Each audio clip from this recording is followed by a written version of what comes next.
Okay. Finding out that you're listening in on my phone doesn't necessarily mean I have the technology to block the technology that you're using to spy on my phone. In your career, how much, because like Israel diplomatically, we look at all these different countries, whether it be Israel, Britain, countries that are like friends diplomatically. One thing I've learned talking to a lot of you guys who were in espionage, a lot of times there's no such thing as a friend. There is no such thing as a friend. Yeah, in the espionage world. Nonetheless, there's the imagery to make it appear that way sometimes. That's why we have things like the Five Eyes where, they claim to share all information. They probably don't. But with Israel, did you do work with them? Did you have overlap with them during your career? And if so, what was the nature of that you can talk about? Yeah, so the short answer, I mean, it's classified, it's sensitive. The United States the CIA works closely with Mossad on a number of different priorities, not every priority, right? So during the global war on terror and all of the years of that war, which were some of my core years at CIA, Mossad and CIA were hip and hip on counterterrorism issues. The United States and Mossad were hip and hip on counter-nuclear proliferation issues, right? So issues of preventing the spread of nuclear weapons. Yeah.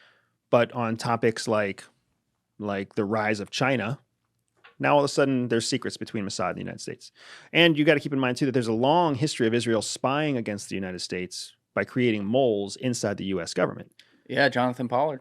Exactly. So even though Israel is an ally and a friend, they are still actively cultivating and creating penetrations of our government, our CIA, our intelligence infrastructure, our military infrastructure. Do we do that to them? We do that to everybody. That's why there's no friends.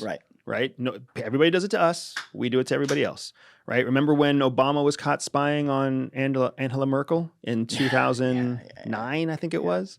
That was Obama? That was under the Obama administration. It was? Mm-hmm. I may have started under the Bush administration before him. I think it was Bush before him, wasn't it? Yeah, can we pull that up? That's clicking in my head. But yeah, point taken. Yeah, so sure. we don't have, there are no friends. Everybody spies on everybody else. In the intelligence world, that's just carte blanche. So that's an answer to your question. Like, did we work with Israel? Yes. The specifics, I can't disclose. Those are something that, those missions, those specific avenues, the way that we liaise, all of that stuff is still very classified. What I will also say, though, is that when you work with Mossad, they are really good at what they do. Not only in terms of, bang, bang, blow it up, but also in terms of sitting across the table from you and you feel like you're with a friend. Like they are very, very good. Come on, break bread with me. Very, very good at human intelligence collection. Yeah. I mean, those books I recommend, Gideon Spies and Rise and Go First. Yeah. You can really see it in that.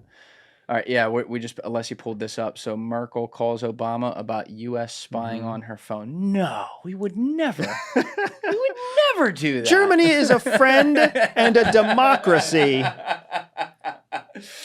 I've always wondered, like you've said in the past, that, there's some countries where the intelligence is so good and you'd never expect it. And you're like, ooh, was unfamiliar with your game. And then there's other countries where you're like, ooh, not good. And I always have wondered if Germany's one of them. The BND is the German External Service, right? Are they one of them? It's really fun. They're very good at technological collection. Apparently not. No, that's how they caught it. Oh, but they didn't stop it. That's the problem. Well, you can't. I mean, catching it and stopping it are two different things. Okay. Finding out that you're listening in on my phone doesn't necessarily mean I have the technology to block the technology that you're using to spy on my phone. Okay. Right? But it's still the first step. Otherwise, not even knowing that you're spying on my phone means I don't even have the awareness that you're spying on me at all. So there's always two steps to an intel operation. There's identifying it, and then there's countering it. Either way, the BND is really funny because inside Germany, Germans hate their intelligence service because of the long history all the way back to like pre-World War II, where the internal German services all spied on their own people, right? So BND has to carry all of that baggage, and culturally, the people don't like the BND. Culturally, they think the BND is corrupt. They think that the BND is incompetent. They think the BND is their deep state, right? So the Germans do not like their own intelligence service, which isn't all that different from what happens here in the United States, except there's a solid group of people here in the US who also recognize and appreciate CIA. There really isn't a solid group of people inside Germany who like the BND. But the BND is very, very good at technical collection because Germany is a wealthy European country. They're one of the 2 top economic earners in Europe. And they put almost all of their money into technical collection, technical intelligence capabilities inside of Germany to protect German interests. The other wealthy country is France. France is the DGSE, that's their intelligence service, also very well funded, also very capable, but the focus of the 2 is different. Germany focuses heavily on technical collection.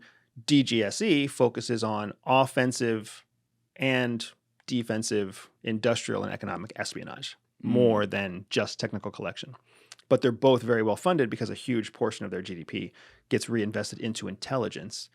That's why in NATO, the German chancellor, I think it was last year in 2023, the German chancellor said, we're going to take money away from our intelligence service and invest it into our military base so that Germany can become the new military leader of Europe, of NATO, so that we're not so dependent on the United States.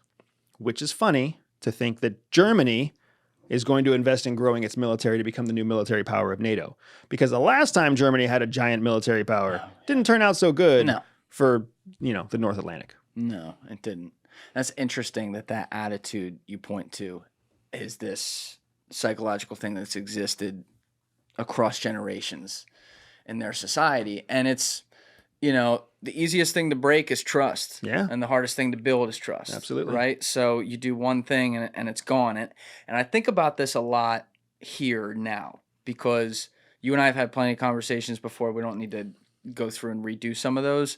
But yeah, there's things that are different intelligence agencies, because there's a bunch of them, that they do that I think are a huge problem. There is influence where I think they've gone way too far. We're talking about, constitutional issues and stuff like that. Putting that aside for a second though, I understand the blowback that many people feel like I do towards those things, and then the fact that many of those people then respond how, and I'm talking about Americans right now, and I'm talking online, right? They respond by saying, get rid of these agencies and stuff. And I look at them, and like everything else, I'm like, all right, can we please live right here? Like you're going here, bad idea. Here's a very bad idea too. I agree with that. We don't want to trample on rights. That's why you and I have had some disagreements on like Edward Snowden, who I think was in a very bad position. But, he saw a lot of rights being trampled on. Thank you for watching the video, guys. If you haven't already subscribed, please smash that subscribe button and check out this clip's full podcast episode by clicking here or in the description below.